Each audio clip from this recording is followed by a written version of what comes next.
আসসালামু আলাইকুম প্রিয় দর্শক, পরবর্তী আলোচনায় আপনাদের সকলকে আমন্ত্রণ জানাচ্ছি। আসসালামু আলাইকুম প্রিয় দর্শক, আগামী ডিসেম্বরের মধ্যে শেখ হাসিনা দেশে ফিরে এসে দলের সিনিয়র নেতাদের নিয়ে আত্মসমর্পণ করবেন। এই ঘোষণার মধ্য দিয়ে তার ফিরে আসাটা কতটুকু নিশ্চিত, নিশ্চয়ই সে বিষয়ে আমরা অনেকেই দ্বিধাদ্বন্দ্বে রয়েছি। একমাত্র শেখ হাসিনাই ভালো করে জানেন যে তিনি ফিরবেন কিনা সত্যি সত্যি। কিন্তু তার এই এক ঘোষণাতেই এর মধ্যে অনেকে ভয়ে আতঙ্কে তার ফিরে আসাটা ঠেকাতে আন্তর্জাতিক পর্যায়ে কাজ শুরু করে দিয়েছে। তার স্পষ্ট নমুনা আমরা খুঁজে পাই আন্তর্জাতিক গণমাধ্যম আল জাজিরাতে। তিনি নতুন করে রয়টার্সকে দেওয়া সাক্ষাৎকারে বলেছেন যে ডিসেম্বরের মধ্যে ফিরে আসবেন, তাকে হত্যা করা হলেও। সেটিকে কেন্দ্র করে আন্তর্জাতিক বিভিন্ন গণমাধ্যম আবার রয়টার্সের রেফারেন্স দিয়ে তারা নিজেদের মতো করে রিপোর্ট করেছে। আল জাজিরাও রিপোর্ট করেছে। আল জাজিরা রিপোর্টে কি বলা হচ্ছে একটু খেয়াল করে দেখুন। এখানে বলা হচ্ছে যে শেখ হাসিনার ফিরে আসাটা বাংলাদেশের রাজনীতিকে স্থিতিশীল করার প্রচেষ্টায় বড় ধরনের ধাক্কা দিতে পারে। উল্লেখ্য, 2024 সালে তার ক্রমবর্ধমান স্বৈরাচারী শাসনের বিরুদ্ধে এক গণ অভ্যুত্থান হয়েছিল। ছাত্র নেতৃত্বাধীন সেই আন্দোলন দমনে চালানো প্রাণঘাতী দমন পীড়ন ব্যর্থ হওয়ার পর তিনি দেশ থেকে পালিয়ে যান। শেখ হাসিনা এর আগে ভারতের প্রভাবশালী গণমাধ্যম এনডিটিভিকে সাক্ষাৎকার দিয়েছিলেন। সেখানে তিনি বলেছেন ডিসেম্বরের মধ্যে যে কোনো সময় তিনি ফিরে আসবেন। আর রয়টার্সকে তিনি স্পষ্ট করে বলেছেন ডিসেম্বরের মধ্যেই ফিরবেন এবং তার দলের সিনিয়র নেতাদের নিয়ে আত্মসমর্পণ করবেন। এনডিটিভির ওই সাক্ষাৎকারের রিপোর্টটিও আন্তর্জাতিক বিভিন্ন গণমাধ্যম, গালফ নিউজ, রয়টার্স, জাপানের নিক্কেই এশিয়া, পাকিস্তানের ডন, আরো অনেক গণমাধ্যমও তারা রিপোর্ট করেছিল, এবারও করেছে। কিন্তু কোন মিডিয়ায় আল জাজিরা যে ধরনের মন্তব্য করলো আর কোথাও আসেনি এ ধরনের মন্তব্য। মানে রাজনীতিকে স্থিতিশীল করার যে প্রচেষ্টা বাংলাদেশে শুরু হয়েছে সেটিতে ধাক্কা লাগবে। তার মানে আল জাজিরা কি বলতে চাইছে? শেখ হাসিনার বিচার করার প্রয়োজন নেই, শেখ হাসিনার দেশে আসার প্রয়োজন নেই। আমরা তো সবাই চাই যে শেখ হাসিনা যদি অপরাধী হয়ে থাকেন তার বিচারটি হোক, তিনি মামলা সরাসরি ফেস করুন। সরকারি পর্যায়ে থেকেও সেটি বলা হচ্ছে এবং সেই বলার মধ্যে ডেপথ কতটুকু, গভীরতা কতটুকু, সেটি মূলত প্রশ্ন উঠেছে। এখন আল জাজিরার এই বক্তব্য নিয়ে কেন খণ্ডন করার চেষ্টা করছে বিষয়টা, যে আন্তর্জাতিকভাবে তার ফিরে আসা ঠেকানোর জন্য একটা প্রচেষ্টা এর মধ্যে শুরু হয়েছে। একটু খেয়াল করুন, সেটা হচ্ছে যে আল জাজিরা যদি শেখ হাসিনার ঘোষণা সম্পর্কে কোনো বিশ্লেষকের মন্তব্য নিয়ে সেটিকে কোট করত তাদের নিউজের মধ্যে, সেটি গ্রহণযোগ্য ছিল। যে নিউজের মধ্যে তো অনেকেরই ছোট করে মন্তব্য নেওয়া হয়, সেটি তো নয়। অথবা আল জাজিরার এই বিষয়টি, সেটিতে প্রকাশিত কোনো মন্তব্য, প্রতিবেদন হতো বা কলাম হতো, আর্টিকেল হতো, ধরে নিতে পারতাম যে এটি কারোর ব্যক্তিগত প্রতিক্রিয়া, ব্যক্তিগত বিশ্লেষণ। কিন্তু তা তো নয়। আপনারা এই নিউজটি রয়টার্সের বরাত দিয়ে Al Jazeera condemned ex prime minister Hasina plans December return to Bangladesh শিরোনামে যে লেখাটি প্রকাশ করেছে, খেয়াল করে দেখুন। এটি নিউজ, সরাসরি নিউজ। সরাসরি কোন প্রতিষ্ঠানের নিউজের মধ্যে এই ধরনের বক্তব্য যদি আসে, অবশ্যই সেটি আমাদের ধরে নিতে হবে এটি তাদের প্রাতিষ্ঠানিক বক্তব্য। অর্থাৎ এক্ষেত্রে আল জাজিরা তাদের যে চিন্তাধারা, তাদের যেই বক্তব্য সেটি প্রকাশ করেছে। তাহলে কেন করলো? একটা উদাহরণ দিই। আপনাদের নিশ্চয় মনে আছে কাতার ভিত্তিক আন্তর্জাতিক এই গণমাধ্যমটি আল জাজিরা, তারা বাংলাদেশে যখন যুদ্ধাপরাধীদের বিচার প্রক্রিয়া শুরু হয় সেটিকে নানানভাবে প্রশ্নবিদ্ধ করার চেষ্টা করেছিল। যুদ্ধাপরাধীদের বিচার প্রক্রিয়া থামিয়ে দিতে তারা সব ধরনের পন্থা অবলম্বন করেছিল। এটা সত্য কথা, যুদ্ধাপরাধীদের বিচার প্রক্রিয়ায় কিছু কিছু প্রশ্ন অভিজ্ঞ মহল থেকে উঠেছে, কিন্তু তারা কিন্তু বিচার প্রক্রিয়া একেবারে থামিয়ে দিতে বলেনি। আল জাজিরাতে বাংলাদেশে মানবতা বিরোধী অপরাধের দায়ে অভিযুক্তদের বা যাদের ফাঁসি হয়েছে তাদের সবাইকে ইসলামিক স্কলার হিসেবে উল্লেখ করত। ওই সময় বাংলাদেশে যুদ্ধাপরাধী বিচারের যে সময়টি চলছিল সেই সময়ে অভিযুক্তদের ইসলামিক স্কলার হিসেবে তুলে ধরত। তার মানে আন্তর্জাতিক বিশ্বে এই গণমাধ্যমটি এই মেসেজ দেওয়ার চেষ্টা করছিল যে বাংলাদেশে যুদ্ধাপরাধের নামে যে বিচারটি হচ্ছে এটি আসলে তা নয়, এটি ইসলাম বিদ্বেষী মনোভাব থেকে ইসলামী পণ্ডিতদের হত্যা করা হচ্ছে। পাকিস্তানও ইসলামের দোহাই দিয়ে গণহত্যা চালিয়েছিল। আল জাজিরার সাথে তখন কাদের কানেকশন ছিল আমরা খুব ভালো করে জানি। তবে আল জাজিরা আবার শেখ হাসিনা ফিরে আসার ঘোষণা নিয়ে যে রিপোর্টটি করেছে রয়টার্সের বরাতে, সেখানে আবার বলছে শেখ হাসিনার ফিরে আসাটা ভারতের সাথে সম্পর্ক উন্নয়নে সহায়তা করতে পারে, যা তাকে আশ্রয় দেওয়ার সিদ্ধান্তের কারণে কিছুটা টানাপোড়েনের মুখে পড়েছিল বাংলাদেশের সাথে।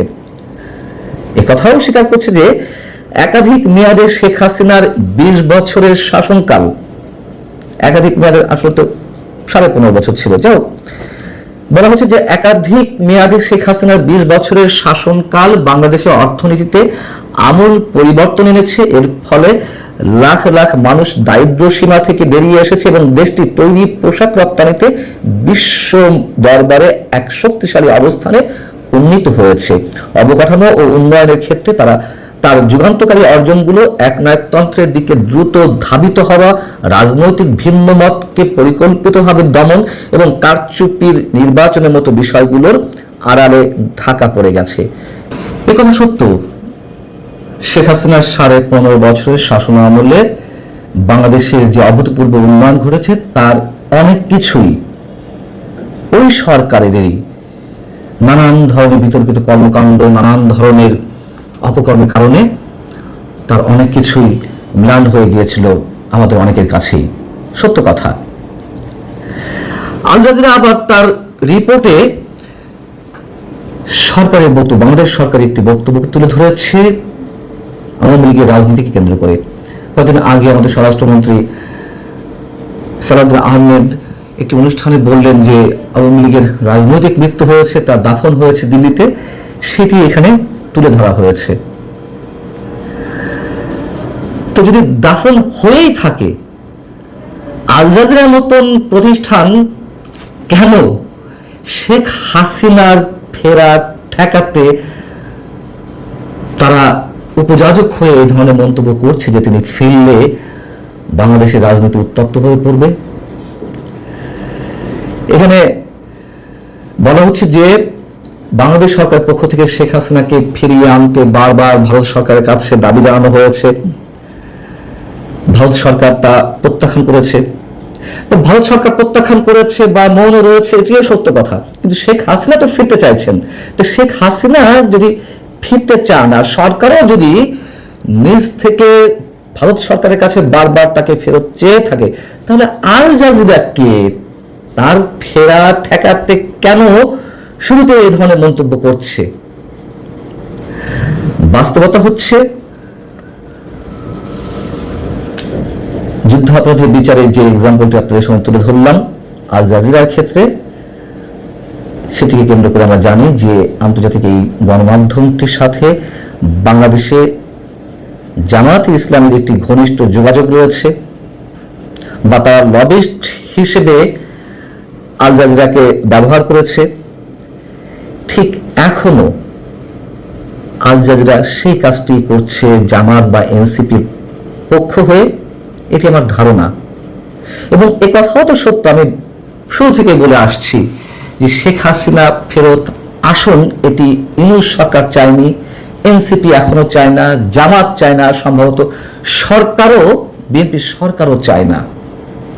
যা কিছু বলা হচ্ছে তার ক্ষেত্রে সবই কেবল রাজনৈতিক বাগাড়ম্বর। নমস্কার, ভালো থাকুন সবাই। আল্লাহ ক্যালকাটা হাফেজ। ডায়ালগস থেকে মনোজ দাসের প্রীতি ও শুভেচ্ছা নিই।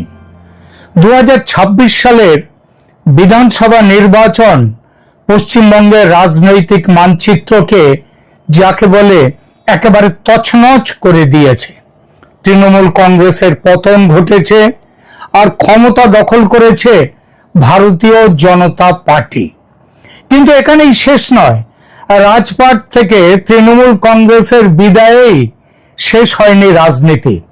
নির্বাচনের পর মমতা ব্যানার্জির দল অন্তর্কলহে কার্যত মুছে যাওয়ার জোগাড়, যার তুলনায় ব্যবহার করা যায় একটা মাত্র শব্দবন্ধ, সেটা হলো রাজনৈতিক মহাপ্রলয়।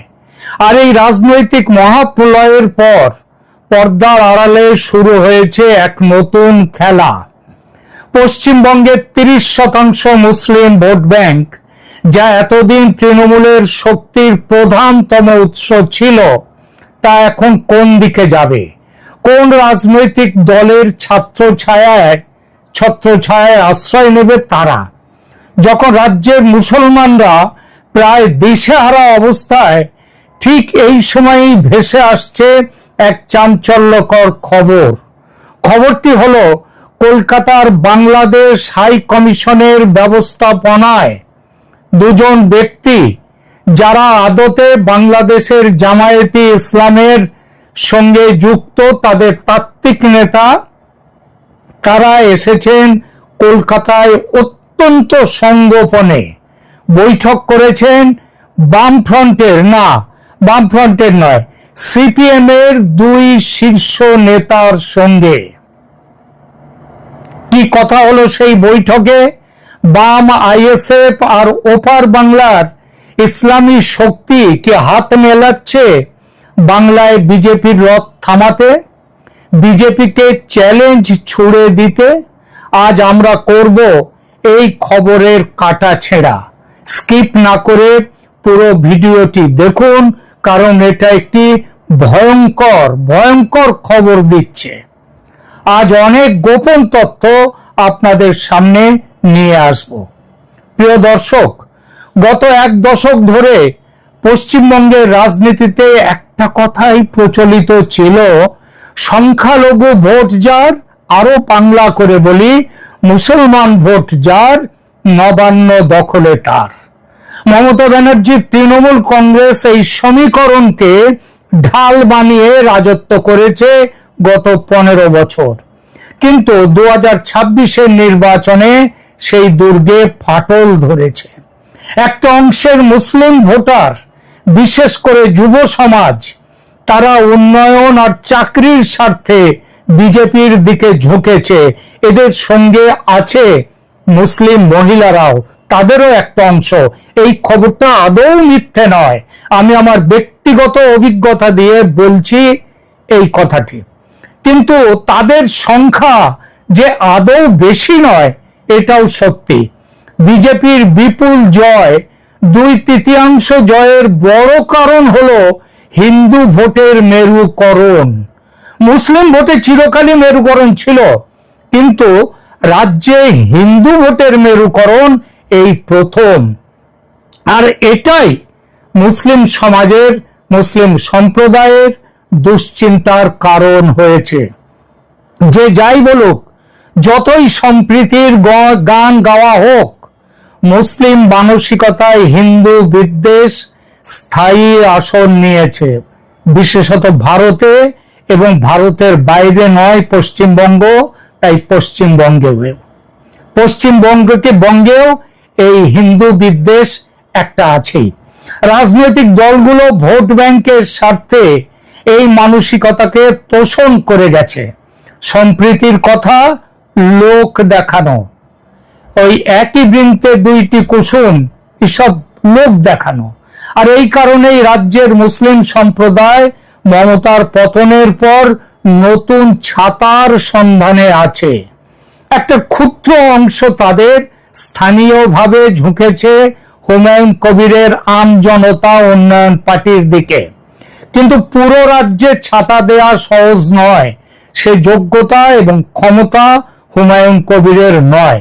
ফলত মুসলিমদের বিপুল অংশ যারা বিজেপিতে যাওয়ার কথা ভাবতেও পারে না, মানসিকভাবে যারা বিজেপির তীব্র বিরোধী, তৃণমূল ভেঙে যাওয়ার পর তারা এখন আশ্রয়হীন। ঠিক এই শূন্য স্থানে এন্ট্রি নিতে চাইছে সিপিআইএম ও আইএসএফ।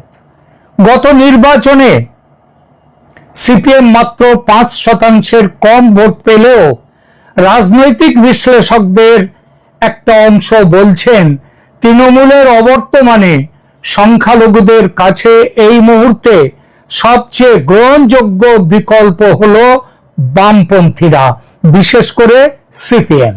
কারণ সিপিএম ছাড়া বাকি বাম শক্তি, ওই ফরওয়ার্ড ব্লক, আরএসপি ইত্যাদি ইত্যাদি, তাদেরকে বাম না বলে সিপিএম বলবো এখন থেকে, কারণ তারা কেবল টিকে আছে সাইনবোর্ডে।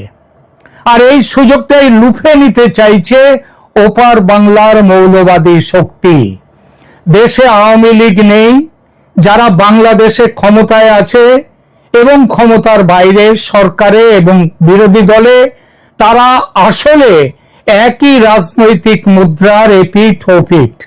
বিএনপি আর জামাত তাই একযোগে পরিকল্পনা করেছে কিভাবে পশ্চিমবঙ্গের মুসলমানদের পাশে দাঁড়ানো যাবে। আর বাংলাদেশের মৌলবাদীদের পুরনো স্বপ্ন গ্রেটার ইসলামিক রিপাবলিক অব বাংলাদেশকে কিভাবে বাস্তবায়িত করা যাবে। এবার আসা যাক সেই সবচেয়ে বড় খবরে, যা এই মুহূর্তে গোপন এবং প্রথম প্রকাশ্যে আনছে আমাদের এই চ্যানেল ক্যালকাটা ডায়ালগস। এখনো যে খবর পায়নি অন্য কেউ, সেই খবরটিতে আসি। আমি গত প্রায় 2 বছর ধরে বাংলাদেশের বিভিন্ন ইস্যু নিয়ে, আমি মুখ্যত বাংলাদেশ নিয়ে আমি আমার এই চ্যানেল চালিয়েছি। বাংলাদেশে আমার প্রচুর শুভানুধ্যায়ী বন্ধু, সেখানকার রাজনৈতিক নেতাদের মধ্যে বহু মানুষের সঙ্গে আমার গভীর যোগাযোগ। সেই গভীর যোগাযোগের সূত্রে এই খবরটি আমি পেয়েছি। খবরটি হলো, বাংলাদেশের ইসলামী শক্তির প্রধান মুখ জামায়াতে ইসলামীর 2 জন উচ্চপদস্থ প্রতিনিধি কলকাতা স্থিত বাংলাদেশ হাই কমিশনের বিশেষ ব্যবস্থাপনায় অত্যন্ত গোপনে কলকাতায় পা রেখেছেন এবং তারা বৈঠক করেছেন সিপিএম এর রাজ্য সম্পাদক মোহাম্মদ সেলিম এবং বর্ষিয়ান নেতা তথা আইনজীবী বিকাশ রঞ্জন ভট্টাচার্যের সঙ্গে। খবরটি শুনেই চমকে উঠলেন তো? ভাবছেন যাদের আদর্শ, মানে কমিউনিস্টদের আদর্শ সম্পর্কে বলা হয় যে উত্তর আর দক্ষিণ মেরু হচ্ছে কমিউনিস্ট আর জামাতের সম্পর্ক, মৌলবাদী শক্তির সম্পর্ক, তারা কিভাবে এক টেবিলে বসবে, এই প্রশ্নটা নিশ্চয়ই আপনাদের মনে যাচ্ছে। তাহলে শুনুন, রাজনীতির গভীর গোপন খেলায় ব্যবহারিক দিক আর তাত্ত্বিক দিকের মধ্যে আবার ওই উত্তর মেরু আর দক্ষিণ মেরুর তফাৎ। যা তাত্ত্বিক দিক দিয়ে যেটা বলা হয়, ব্যবহারিক দিকে করা হয় একেবারে সম্পূর্ণ বিপরীত মেরুর। কমিউনিস্টদের ধর্মনিরপেক্ষতা মানে এই উপমহাদেশে হিন্দুর শত্রু হওয়া, কিন্তু মুসলমানের বন্ধু হওয়া, তারই নাম কমিউনিস্ট। অনেকে সিপিআইএম কে অনেকে মজা করে বলে আমার বন্ধুদের মধ্যে, পরিচিতদের মধ্যে, যে এটা হচ্ছে communist party of India, Marxist নয়, মুসলিমস। এই কারণেই ধর্মের ভিত্তিতে ভারত ভাগ দাবির সমর্থক ছিল কমিউনিস্টরা, কিন্তু বাংলা ভাগের বিরুদ্ধে তারা ছিল। আজও তারা চেয়েছিল পুরো বাংলাটা যদি পাকিস্তানের মধ্যে চলে যায় তাহলে বাংলা এক থাকবে। আজও বাংলা ভাগের জন্য, মানে বাংলা কেটে পশ্চিমবঙ্গকে বার করে নিয়ে আসার জন্য শ্যামাপ্রসাদ মুখার্জির বাপান্ত করে থাকে এই কমিউনিস্টরা। এই কারণেই বাম শাসনের 34 বছরে এ রাজ্যে বাংলাদেশি মুসলমানরা লাখে লাখে এসে ঘরবাড়ি তৈরি করেছে পশ্চিমবঙ্গে, পশ্চিমবঙ্গ থেকে ছড়িয়ে পড়েছে সারা ভারতে। এটা আমার কথা নয়, মমতা ব্যানার্জির কথা। তিনি তখন বিরোধী ছিলেন। পার্লামেন্টে স্পিকারকে কাগজের বান্ডিল ছুঁড়ে মেরেছিলেন এই কারণেই। তখন ওই যে বললাম, তখন তিনি বিরোধী দলে ছিলেন। বাংলাদেশের আর কমিউনিস্ট ছিল কার সাথে? মনমোহন সিং, সোনিয়া গান্ধীর সরকার থেকে সাথে। ঘটনাটা সম্ভবত 2005 সালের। বাংলাদেশের সাম্প্রতিক রাজনীতির দিকে চোখ ফেরান, সেখানেও একই দৃশ্য দেখবেন। সেখানকার কমিউনিস্টরা শেখ হাসিনার পতন ঘটাতে হাত মিলিয়েছিল জামাত সমেত মৌলবাদী শক্তিগুলোর সাথে। সুতরাং কমিউনিস্ট চরিত্রে অসম্ভব বলে কিছু নেই। জামাতের সঙ্গে এক টেবিলে তারা বসবে, এটা নিয়ে কোনো আপনার অবিশ্বাসের কারণ নেই। ফিরে আসি মূল প্রসঙ্গে। জামাত সিপিএম এই বৈঠকে ফর্মুলা তৈরি হয়েছে। কোন ফর্মুলা? বিজেপিকে রুখতে কি করা হবে? বাম আইএসএফ জোটকে ওপার বাংলা থেকে লজিস্টিক্যাল ও কৌশলগত সমর্থন দেবে ওপারের জামাত। সেই বিষয়ে চুক্তি হয়েছে, কথা হয়েছে, যাতে রাজ্যের মুসলিম ভোট সম্পূর্ণভাবে বামেদের দিকে ঘোরানো যায়। সে ব্যাপারেও জামাত খুব শীঘ্রই এই খবরটা তাদের নির্দেশ দেয়া শুরু হয়ে গেছে এবং সেই নির্দেশ ছড়িয়েও যাচ্ছে।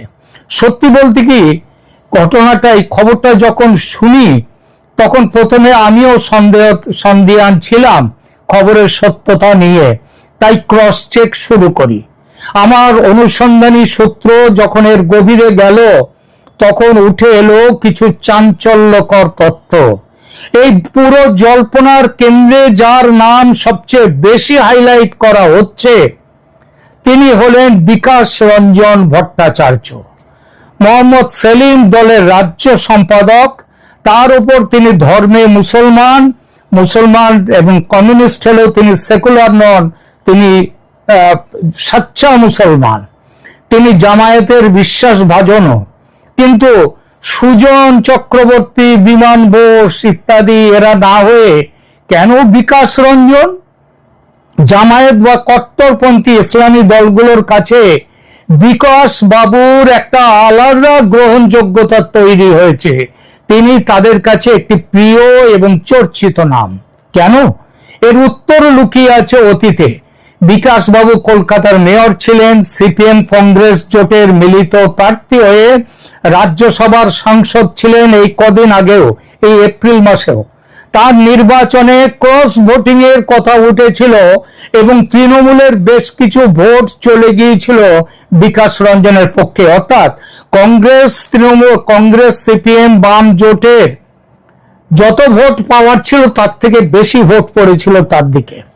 অর্থাৎ রাজনীতিতে দলের বাইরে তার একটা আলাদা সাপোর্ট বেস আছে। আর এসবের পিছনে সেই সময় কবে হয়েছিল এই নির্বাচন? 2016 সালে। আর 2015 সালে বিকাশ রঞ্জন একটা বড় কাজ করেছিলেন।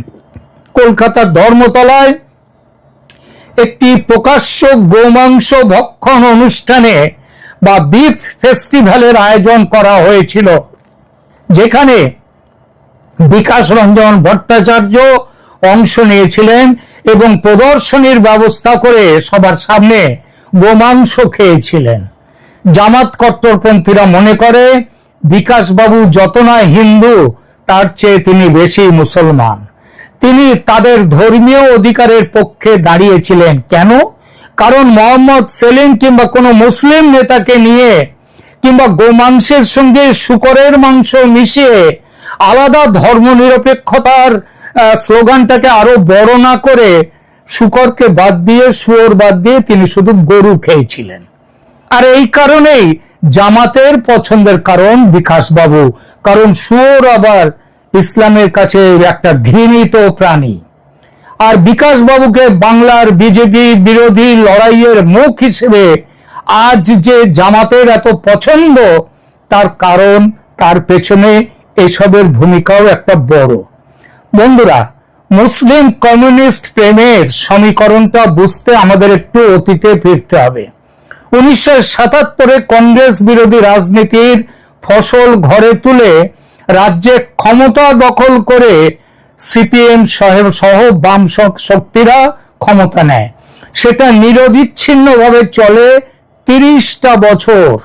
নিরবিচ্ছিন্নভাবে, আরো 4 বছর ছিল, তবে তখন পালাবদল শুরু হয়ে গেছে। মুসলমানরা আঠার মতো লেগেছিল বামেদের, বিশেষ করে সিপিএম এর সঙ্গে ওই 30টা বছর। রাজ্যে মুসলমানদের ক্ষমতায়নের পেছনে সবচেয়ে বেশি যোগদান ছিল কমিউনিস্টদের। একেবারে গ্রাম থেকে শুরু করে, পঞ্চায়েত থেকে শুরু করে মিউনিসিপ্যালিটি, কর্পোরেশন, সর্বত্র জনপ্রতিনিধি মুসলিমরা খুব কম করে হলেছিল 70 থেকে 80%। পরিবর্তন এলো 2007-এ। 2007 সালের নন্দীগ্রাম আন্দোলন এবং রিজওয়ানুর রহমানের রহস্য মৃত্যুর পর বামেদের থেকে মুসলিম ভোট সম্পূর্ণ ঘুরে গিয়েছিল তৃণমূলের দিকে। তৎকালীন সময়ে গুঞ্জন উঠেছিল যে বামফ্রন্টকে ক্ষমতাচ্যুত করতে বাংলাদেশের জামাত এবং কিছু কট্টরপন্থী সংগঠন পর্দার আড়ালে কলকাঠি নেড়েছিল মমতা ব্যানার্জির হয়ে। কারণ জামাত ও ইসলামী শক্তি বুঝেছিল সিপিএম এর দিন চলে যাচ্ছে, বিকল্প আসছেন মমতা ব্যানার্জি। মমতা ব্যানার্জি তৃণমূল বিকল্প হয়ে আসছে। সিপিএম তো হঠাৎ, বিশেষ করে বুদ্ধদেব ভট্টাচার্য কমিউনিস্টদের চিরাচরিত ধ্বংসের রাজনীতি ছেড়ে ওই সিঙ্গুর নিয়ে যে সৃষ্টির রাজনীতি করতে গিয়েছিলেন, সেই সৃষ্টির রাজনীতির লাইন নেওয়াটাকে ভারত বিরোধী শক্তি ভালো চোখে দেখেনি। আর মমতা সেই সুযোগ চমৎকার ব্যবহার করেছেন। তিনি চীনের দালাল মাওবাদীদের সঙ্গে গোপন সমঝোতা করেন, বাংলাদেশের জামাতের প্রতিনিধিদের সঙ্গে গোপন বৈঠক করেন, মাওবাদীদের মতো জামাত ও মমতাকে আশ্বস্ত করে মুসলমান ভোটের ব্যাপারে। আর তাই সিপিএম এর পতন ঘটতে দেরি হয়নি। ভোটের পরে মাওবাদী নেতা তাকে হত্যা করিয়েছেন মমতা, কিন্তু মুসলমানও তো একটা নেতাকে হত্যা করেছেন, কিন্তু মুসলমানদের তিনি দুধেল গাই বলে কোলে টেনে নিয়েছেন। পশ্চিমবঙ্গের রাজনীতির চাকা সেই তখনই ঘুরে যায়। আবার বর্তমানে রাজনীতির চাকা ঘোরাতে জামাত আবার সক্রিয় হয়েছে। জামাত বুঝেছে তৃণমূল কংগ্রেসের যে হাল, তাতে মমতার ফিরে আসার সম্ভাবনা নেই বললেই চলে। তাই মুসলমানদের অধিকার রক্ষায় তারা ফিরে এসেছে সিপিএম এর কাছে। উদ্দেশ্য সিপিএম এর নেতৃত্বে কংগ্রেস, আইএসএফ, অন্যান্য বিজেপি বিরোধী দলকে এক ছাতার তলায় নিয়ে এসে মুসলমানদের স্বার্থ সুরক্ষিত রাখার ব্যবস্থা করা। 30% মুসলিম ভোট যাতে রাজ্যের ক্ষমতার মূল অংশীদার আবার হয়ে ওঠে, সেই ব্যবস্থা করা। কারণ এই বিকল্প শক্তি জানে হিন্দু ভোটের যে মেরুকরণ হয়েছে এই রাজ্যে, সেই মেরুকরণ ক্ষণস্থায়ী হবে। আর জামাত লম্বা রেসের ঘোড়া, ওরা অপেক্ষা করতে জানে, ঠিক সময়ে ঝাঁপাতে জানে। সেটা বাংলাদেশে দেখা গেছে। বাঙালি হিন্দুর মানসিকতায় কমিউনিস্ট ভাবাদর্শ এত প্রবল ভাবে বসে আছে যে 26-এর এই মানসিকতা, এই হিন্দুত্বের দিকে শিফট, এটা বেশি দিন থাকবে না। মমতার দুর্নীতি ও কুশাসন এই অবস্থার জন্য দায়ী। বিজেপির প্রতি ভালোবাসার হানিমুন পিরিয়ড কাটলেই বামেরা মঞ্চে ফিরবে, আর বামেরা ফিরলে আবার ফিরবে ইসলামী প্রভুত্ববাদ পশ্চিমবঙ্গের রাজনীতিতে। তাহলে কি ঠিক হয়েছে জামাত সিপিএম বৈঠকে? আবার বলি, অত্যন্ত গোপনীয় বৈঠক, চারপাশে শক্ত দেয়াল ছিল, খবর বাইরে আসা দায়। তবু কথায় আছে না, দেয়ালেরও কান আছে। আর সেই দেয়ালের কান যেটুকু খবর দিয়েছে সেটা এবার বলছি। কিরকম খবর? 1, বিজেপির বিরুদ্ধে সর্বাত্মক লড়াইয়ের ফ্রন্ট খোলা হবে সিপিএম এর নেতৃত্বে। জামাতের নেতৃত্বে মুসলমানরা সিপিএম কে সাপোর্ট দেবে। 2, ইসলামী শক্তির হেডকোয়ার্টার থেকে রাজ্যের সমস্ত বিজেপি বিরোধী শক্তিকে নির্দেশ দেওয়া হবে সিপিএম এর সঙ্গে কোঅর্ডিনেট করে সম্মিলিত লড়াইয়ের মঞ্চ গড়ে তোলার জন্য। 3, অর্থায়নের ব্যবস্থা হবে, কারণ টাকা পয়সা ছাড়া রাজনীতি হয় না। জামাতের জামাত সেই অর্থায়নের ব্যবস্থা করবে। বাংলাদেশে হাসিনা বিরোধী আন্দোলনে যেভাবে অর্থায়ন হয়েছে, এখানেও সেভাবে টাকা আসবে। আপনারা জানেন বাংলাদেশে যে হাসিনা পতনে টাকা ঢেলেছিল, সেটা হচ্ছে ডিপ স্টেট, জর্জ সোরোসের ডিপ স্টেট। কাদের মাধ্যমে?